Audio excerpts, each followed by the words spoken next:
सारी सृष्टि तपस्या के बल पर टिकी है। आज हम लोगों के जीवन में जो समस्याएं हैं उसका कारण है कि हमने अपने जीवन को तपाना छोड़ दिया।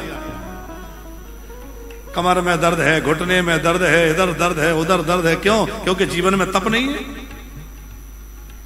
हमें इतनी सुख सुविधाओं के आदी हो गए हैं, पूरा शरीर जो है रोगों का घर बन गया। अच्छा, शरीर में इतने रोग व्याप्त हो गए, इसका कारण क्या है?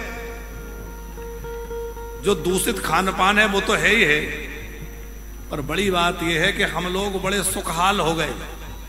हमें बड़े ज्यादा सुविधाएं चाहिए है? हर जगह कितनी सुविधा चाहिए, बटन दबाओ सब काम हो जाए, रिमोट से काम हो जाए, उठना ना पड़े, बिल्कुल पलंग के पास ही स्विच लगा लो, वहीं रिमोट रख लो, हिलना भी ना पड़े। ये सब सुविधाएं हम लोग कर रहे हैं कि नहीं? अब जब इतनी सुविधाएं चाहोगे तो भैया शरीर तो पड़े पड़े आलसी होगा और बीमार होगा, रोगों का घर बन जाएगा और फिर सारी बीमारियां आके लद जाएंगी, फिर पकड़ते घूमते रहो है?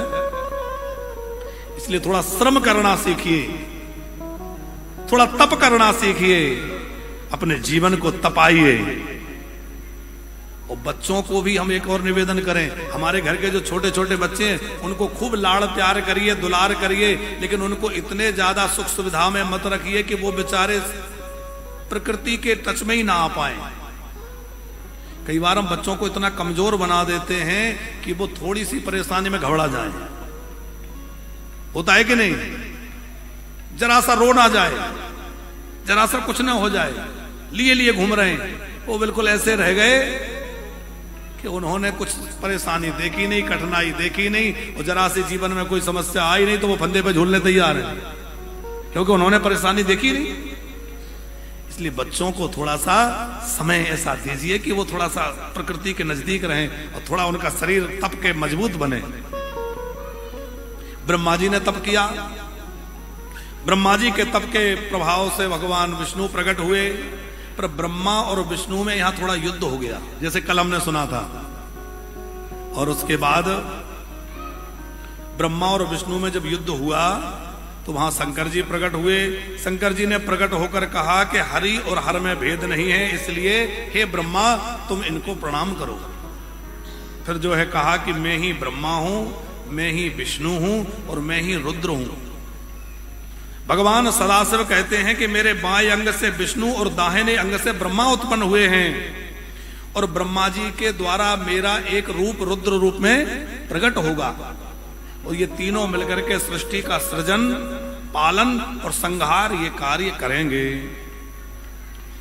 भगवान शंकर स्वयंभू हैं, स्वयं भवती स्वयंभू, जो स्वयं ही प्रकट हुए हैं, इसलिए उनका नाम क्या है? स्वयंभू। और स्वयंभू होने से ही वो कहलाए शंभू है? भगवान शंकर को हम लोग शंभू भी कहते हैं ना, जो स्वयं प्रकट हुए हैं, इसलिए वो शंभू हैं। उन्होंने लक्ष्मी और सरस्वती को प्रकट किया, ब्रह्मा और विष्णु को प्रदान किया, और उसके बाद भगवान शंकर अंतर ध्यान हो गए। फिर नारद जी ने पूछा कि आगे सृष्टि कैसे हुई, तो फिर कथा सुनाई है कि ब्रह्मा जी ने अपने द्वारा 10 मानस पुत्रों को प्रकट किया, सनकादि को, भोहों से रुद्र भगवान को प्रकट किया। पहले 4 पुत्र हुए, सनक, सनंदन, सनातन, सनत कुमार, पर मरीचि आदि 10 पुत्र हुए। ब्रह्मा जी के शरीर के दाहिने हिस्से से पुरुष, वाम भाग से स्त्री। क्या नाम हुआ? जो पुरुष हुए उनका क्या नाम था? मनु। स्त्री हुई वो शत्रुपा। हम सब लोग उन्हीं की संतान होने से मनुष्य कहलाए। कई लोग हम लोगों को मनुवादी कहते हैं, और जो हमको मनुवादी कहें उनसे कभी पूछिए कि भैया हम तो मनुवादी हैं, पर आप कौन वादी हैं? क्योंकि सारी सृष्टि ही मनु जी से उत्पन्न हुई है। हमारे ग्रंथों में कुछ ऐसे प्रक्षिप्त श्लोक डाल दिए जिससे समाज को लड़ाया जा सके। जब मुगलों ने हमारे यहां आक्रमण किया और देखा कि संस्कृति नष्ट नहीं हो रही है, तो उन्होंने हमारे धर्म ग्रंथों को विकृत करने का कुलसित प्रयास किया। हमारे धर्म ग्रंथों में कुछ ऐसे श्लोकों का समावेश कर दिया जिससे समाज में आपस में विद्वेष हो जाए, झगड़ा हो जाए, समाज बढ़ जाए, बिखर जाए और सनातन नष्ट हो जाए। पर आज हमें उस षड्यंत्र को समझते हुए उस विचारधारा से अलग निकल करके सबको एकजुट होने की आवश्यकता है। सब एकजुट हो जाएं। कोई शक्ति नहीं है जो हमारे सनातनियों को परास्त कर सके, पर हमें एकजुट होना है।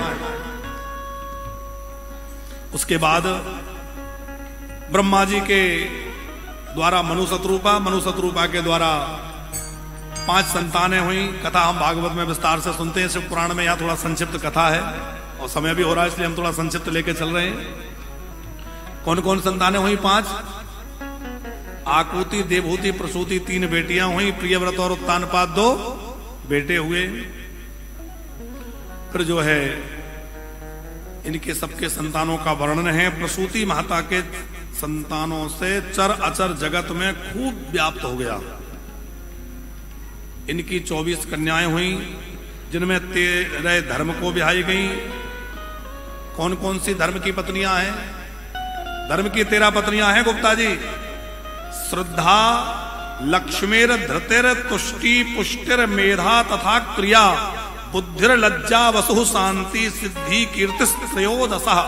ये 13 धर्म की पत्नियां हैं। इसका मतलब है धर्मात्मा व्यक्ति के साथ ये 13 चीजें होनी चाहिए। क्या क्या? पहली है श्रद्धा। धर्मात्मा व्यक्ति के अंदर श्रद्धा होना आवश्यक है। धर्मात्मा व्यक्ति के अंदर दया होना बहुत आवश्यक है। कई धर्म ऐसे हैं जहां दया का कोई स्थान नहीं है, और दया नहीं है तो धर्म नहीं।